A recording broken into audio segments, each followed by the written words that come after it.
رسول اللہ کی حدیث آ جائے گی سر تسلیم ہم، رسول اللہ کا فرمان ہمارا عقیدہ ہے، ہمارا منہج ہے، ہمارا دعویٰ ہے کہ رسول اللہ کا قول آ جائے، فعل آ جائے، عمل آ جائے، ہم اپنے سر کو جھکا لیں گے۔ لیکن آپ نے اور میں نے بھی اس میں ایک بہت بڑی ٹھوکر کھائی اور غلطی کھائی۔ وہ کیا؟ ہم نے یہ سمجھا کہ رسول اللہ کا دین صرف مسجد کے لیے آیا ہے، رسول اللہ کا دین صرف عبادات کو سیدھا کرنے کے لیے آیا ہے، رسول اللہ کا دین صرف نمازوں کو درست کرنے کے لیے آیا ہے۔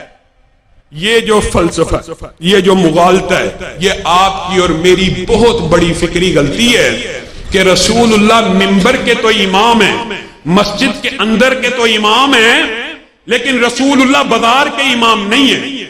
مسجد کے تو امام ہیں، عدالت کے امام نہیں ہیں۔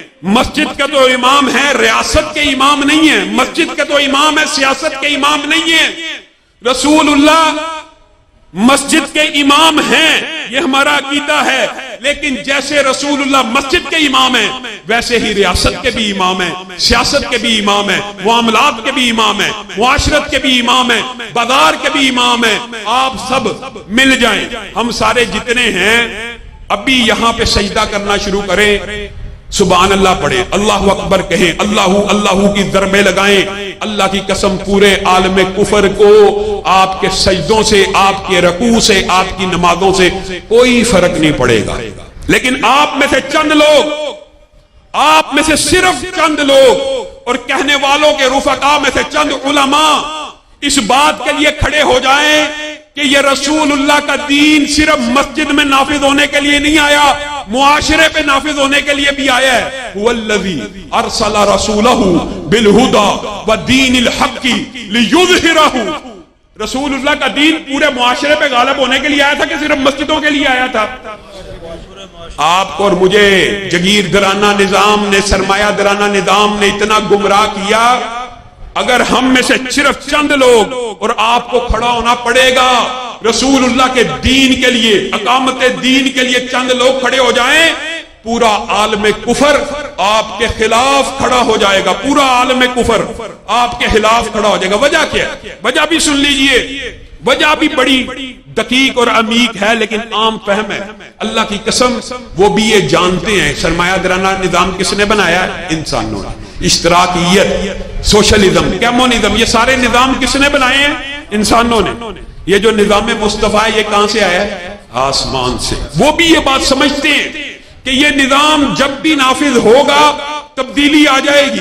1400 سال پہلے آیا، معاشرے سے برائی ختم، اس طرح ختم ہوئی، اس طرح ختم ہوئی۔ علماء بیٹھے ہیں کہ حدود اللہ کے جو جرائم ہیں ان میں سے ایک جرم جو ہے سنگین اور کبھی پوری رسول اللہ کی زندگی میں اس کے اوپر جب بھی حد لگی ہے، کیسے لگی ہے؟ اقرار جرم کے ساتھ۔ یعنی جب رسول اللہ کا دین معاشرے کے اوپر غالب آ جاتا ہے تو بندے کے اندر سے یہ آواز نکلتی ہے کہ میرے گناہوں کو پاک کر دیا جائے، میں رب کے سامنے گناہوں سے پاک اور صاف ہو کر پیش ہونا چاہتا ہوں۔ یہ وہ فلاسفر اور تھنک ٹینک سمجھتے ہیں کہ رسول اللہ کا دین 1400 سال پہلے آیا، معاشرے سے برائی ختم، معیشت نے ترقی کر لی، ڈکیتی، زنا ختم، چوری چکاری، رشوت ختم۔ یہ ایک فارمولہ ہے، یہ نظام ہے، یہ نظام اللہ نے نافذ کیا ہے۔ یہ پانی ہے، یہ ایک فارمولے سے مارد وجود میں آتا ہے، H2O، 2 ہائیڈروجن کے ایٹم ہو، ایک آکسیجن کا ایٹم ہو۔ 1400 سال پہلے ہائیڈروجن کے 2 ایٹم ملے، آکسیجن کا ایک ایٹم ملے تو کیا بنے گا؟ پانی۔ آج ملے تو کیا بنے گا؟ کیا کوئی عقل مند یہ کہے گا کہ 1400 سال پہلے تو ہائیڈروجن کے 2 اور آکسیجن کا ایک ملا تھا تو پانی بن گیا تھا، 1400 سال بعد نہیں بنے گا؟ کوئی کہہ سکتا ہے؟ اور تو بھائیو یہ کلیہ ہے، دین ایک قاعدہ ہے، دین ایک قانون ہے، ایک دستور ہے۔ آپ کو گمراہ کیا گیا، یہ دین 1400 سال پہلے آیا تھا تب تو امن آ گیا، 1200 سال پہلے بھی امن رہا، 1000 سال پہلے بھی امن رہا، 400 سال پہلے بھی امن رہا، لیکن اب جو قوانین ہم نے بنا لیے ہیں، اب امن، سکون اور معیشت کی ترقی اس کے ذریعے آئے گی، اب اس دین کے ذریعے نہیں آئے گی۔ یہ کیسا مغالطہ ہے؟ آپ اس حقیقت کے اوپر ذرا غور کریں۔ پھر میں آپ کو کہتا ہوں نیٹ کا دور ہے، علم کا دور ہے، اٹھائیے اس نظام کے، اس دین کے ایک جز کو، پورے دین کو نہیں، بعض لوگ یہ بھی سمجھتے ہیں کہ حدود اللہ پورا دین ہے۔ حدود اللہ دین کا ایک جز ہے، کہ اسلامی جو سزائیں ہیں یہ دین کا ایک جز ہے، یہ کل دین نہیں ہے۔ اس کے ایک جز کی اتنی برکت ہے، اتنی برکت ہے، آپ نیٹ کے اوپر جا کے سرچ کر لیجئے، خلیج ممالک میں یہ ایک جز حدود اللہ کا نافذ ہوا، کتنے سو سال بعد، اسلام کے 1400 سال گزرنے کے بعد نافذ ہوا۔ آپ حیران رہ جائیں گے کہ سعودی عرب میں ایک سال میں جتنے جرائم ہوتے ہیں نا، ایک سال میں جتنے جرائم ہوتے ہیں سعودی عرب میں، نیو یارک سٹی میں، ایک شہر میں ایک دن میں اس سے زیادہ جرائم ہوتے ہیں۔ یہ نظام ہے، یہ دستور ہے، لیکن سرمایہ دارانہ نظام نے آپ کو کیا کہا؟ وہ مولوی مسجد کے اندر بیٹھ کے منبر رسول کے اوپر بیٹھ کے سیاست کی بات کر رہے۔ سیاست کی بات کون کرے؟ یا چور کرے، لٹیرا کرے، جگیردار کرے، سرمایہ دار کرے۔ رسول اللہ کی حدیث کو ہم نے بھی چھوڑ دیا، کیا یہ رسول اللہ کی حدیث نہیں تھی؟ آئیے آپ کو بھی دعوت فکر ہے، رسول اللہ نے نہیں تھا فرمایا بنی اسرائیل کے اندر ایک نبی جاتا، اس کا سیاسی وارث دوسرا نبی بن جاتا، اور پھر رسول اللہ نے کوئی بات سمجھانے میں چھوڑی نہیں تھی۔ آپ جرم وار ہیں، آپ بھی جو اپنے آپ کو منہج سلیم کا دعوے دار کہتے ہیں، آپ بھی اس گناہ میں شامل ہیں۔ رسول اللہ کی حدیث بھول گئے کہ میری امت میں نبی نہیں آئیں گے، میری امت میں نبی نہیں آئیں گے، لیکن میری امت میں علماء آئیں گے، میری امت میں علماء، اور وہ میرے کیا ہوں گے؟ سب نے سنی ہوئی ہے، وہ میرے وارث ہوں گے۔ کیا وہ صرف منبر رسول کے وارث ہوں گے؟ سیاست رسول کے وارث نہیں ہوں گے؟ تخت رسول کے وارث نہیں ہوں گے؟ عدالت رسول کے وارث نہیں ہوں گے؟ معاشرت اور معاملات رسول کے وارث نہیں ہوں گے؟ یہ تو حضرت شعیب کی قوم کا پورا واقعہ قرآن پاک میں موجود ہے۔ ان کو بھی قوم نے یہی کہا تھا، تیری نماز مسجد تک رہ جائے ہمیں قبول ہے، اگر تیری نماز باہر نکل کے بازاروں میں آ کے ہمیں سود سے، ہمیں ناپ تول میں کمی سے، مراد یہ ہے اگر حرام کاری سے باہر آ کے روکے گی مسجد سے نکل کر، اور نکل کر خانقاہوں سے ادا کر رسم شبیری، اللہ کی قسم دین اس وقت تک غالب نہیں آئے گا۔ دین اس وقت تک غالب رہا، یہ بات بھی سمجھ لیجئے، جب تک مصلی کا امام ریاست کا امام رہا۔ رسول اللہ دنیا سے چلے گئے، ایمانداری سے آپ لوگ بتلائیے، رسول اللہ مصلی کا امام کس کو بنا کر گئے؟ ابو بکر کو۔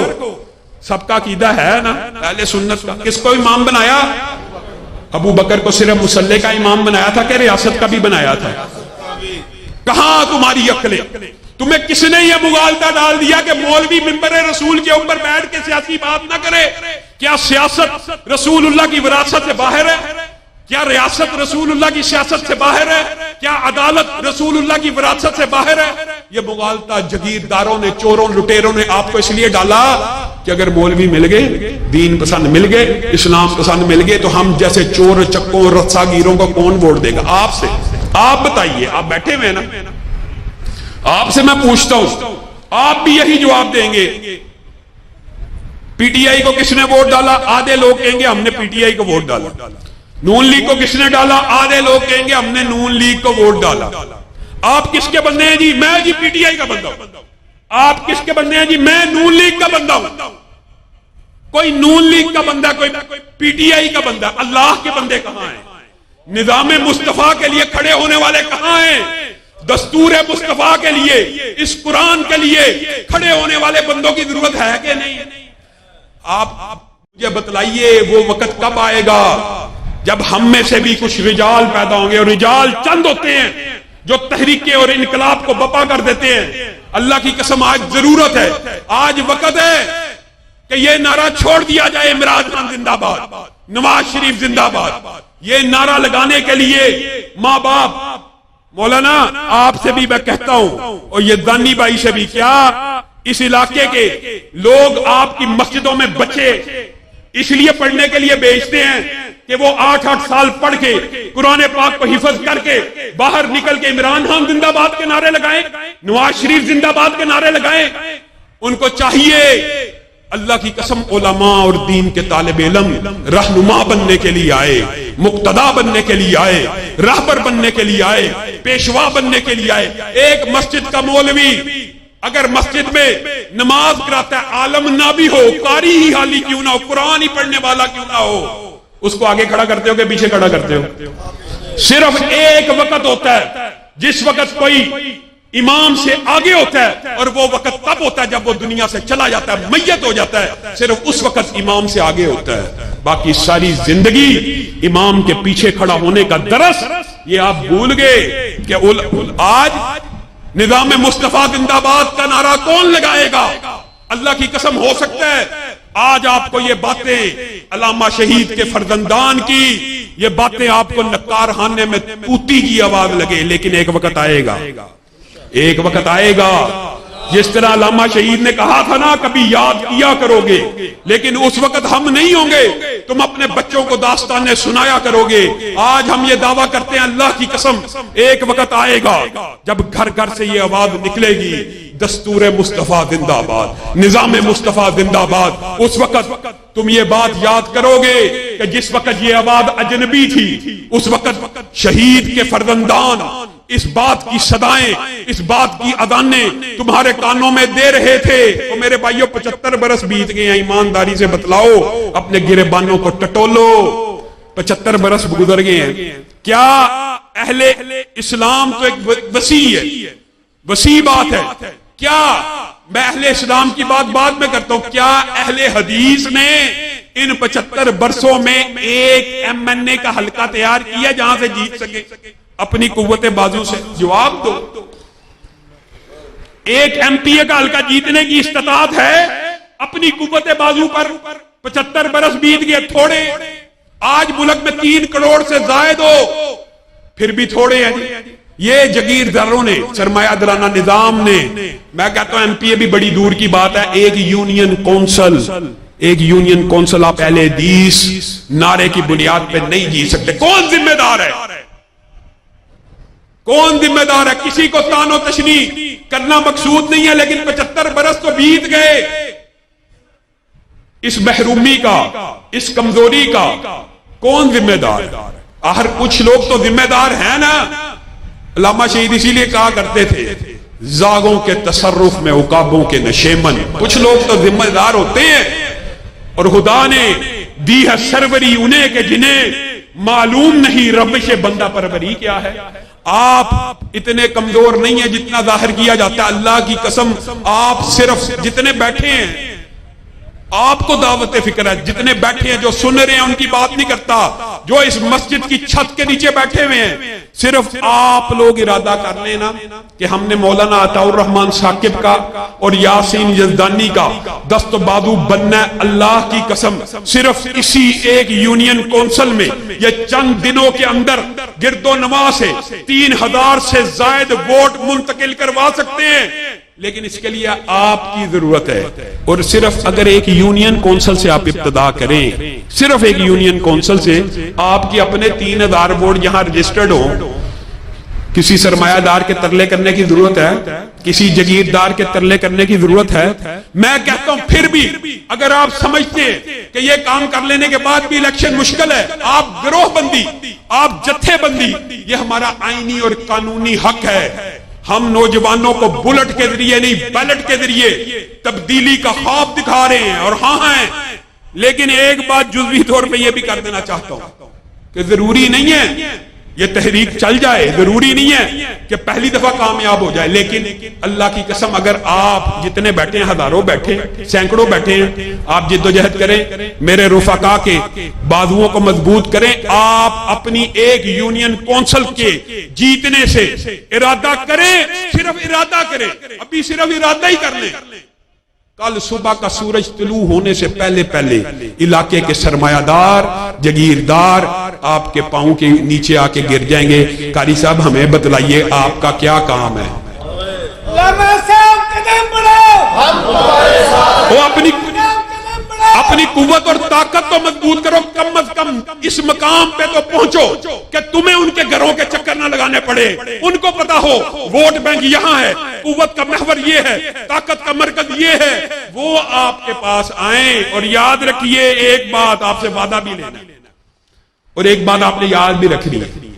لوگ بھی بعض اوقات عجیب و غریب باتیں کرتے ہیں. جی علامہ صاحب تحریک چلا رہے ہیں سیٹ جیتنے کے لیے. بالفرض سیٹ جیتنے کے لیے بھی چلا رہا ہوں، تو یہ جو باقی پارٹیوں کے امیدوار ہوتے ہیں یہ جمعدار کا الیکشن لڑے، یہ بھی سیٹ جیتنے کے لیے الیکشن لڑے ہوتے ہیں. یہ کس چیز کام کا الیکشن لڑے ہوتے ہیں. اور دوسری بات، یہ جو دینی اسلام پسندوں کے ذریعے سیٹ کا جیتنا پنجاب میں بہت مشکل ٹارگٹ ہے، بہت مشکل ٹارگٹ ہے، بہت مشکل رستہ ہے. لیکن یہ رستہ جتنا مرضی کٹھن ہو، جتنا مرضی تکلیف دہ ہو، ہم یہ چاہتے ہیں آپ بکھرے ہوئے قطرات ہیں تو مل جائیے کہ دریا نظر آئے، بکھرے ہوئے ذرات ہیں تو مل جائیے کہ صحرا نظر آئے. اور یاد رکھیے انقلاب کبھی نعروں سے، صرف نعروں سے، آہوں سے، سسکیوں سے نہیں آتا. انقلاب کے لیے مجھے آپ لوگوں کے جذبات کی ضرورت ہے، آپ لوگوں کے ولولوں کی ضرورت ہے، آپ لوگوں کے تنتنوں کی ضرورت ہے، آپ لوگوں کے ہمہموں کی ضرورت ہے. اللہ کی قسم سیٹ ہو تب بھی، اور اگر سیٹ نہ بھی ہو، یہ بات بھی سن لیجئے اور اسی بات پہ اپنی بات کو ختم کروں گا. کیا آپ یہ سمجھتے ہیں کہ علامہ شہید کے بیٹوں کو یا حافظ ہشام الہی ظہیر کو دفاع صحابہ کرنے کے لیے کسی کرسی کی ضرورت ہے؟ ختم نبوت کے لیے ہمیں کسی کرسی کی ضرورت ہے؟ اللہ کی قسم جب بھی صحابہ کی ناموس کے اوپر حملہ ہوگا، رسول اللہ کی ختم نبوت پہ حملہ ہوگا، ہم ایسے بے ایمانوں کو ٹکرا کر پاش پاش کر دیں گے. آپ میرا ساتھ دینے کے لیے تیار ہیں؟ صرف آپ لوگ اگر یہ عزم کر لیں کہ ہم نے اپنی قوت کو، طاقت کو منوانا ہے. جب کوئی صدا آئے، جب قاری صاحب آپ کو کہیں روڈ بلاک کر دو، ہمارا آئینی اور قانونی حق ہے، ہمارے مظلوموں کو پکڑا گیا، جعلی پرچے کٹائے جا رہے ہیں، جس وقت آپ روڈ بلاک کر دیں گے اللہ کی قسم D I G, S P, S H O آپ کے پاؤں کے نیچے آ کر آپ سے مذاکرات شروع کر دیں گے. قانونی حق ہے، اپنے حقوق ضروری نہیں ہے کہ ہر وقت مانگے ہی جائیں. اب وقت آ گیا ہے کہ ہم نے حقوق کو چھین لینا ہے، پھر ٹوٹ گریں گی زنجیریں اور زندانوں کی خیر نہیں. یہ دریا جھوم کے اٹھے ہیں، تنکوں سے نہ ٹالے جائیں گے اور جوش میں ہے طبیعت قتیل. آج کل سامنے جو بھی آیا وہ بہ جائے گا. یہ ندیک زمانے سے مشہور ہے اپنی موذ اور طغیانیوں کے لیے. وآخر دعوانا ان الحمدللہ رب